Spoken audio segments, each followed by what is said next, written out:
Hi, I'm Jamie, and I'm going to show you how to use our Be Ninja cards in a class.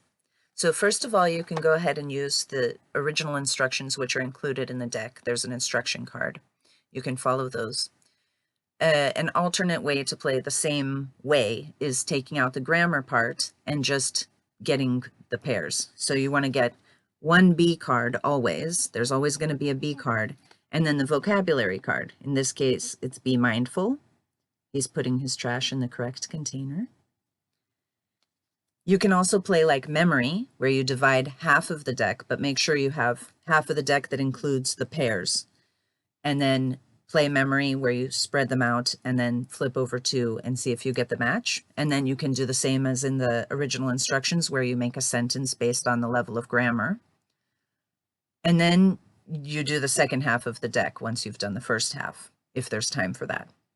You can also have students describe the cards, describe what's going on in the picture, the physical things, the colors, whatever, depending on their level of English.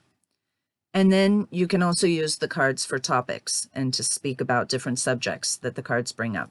So you have mindful, you can talk about mindfulness, ask what that is, do you practice mindfulness, how are you mindful?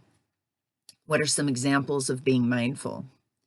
And then there are the other words that all talk about our intrinsic, universal human values and qualities that we'd like to see more developed in our society. So I hope you enjoy the deck of cards and play a lot and learn a lot of English and be ninja. Happy day.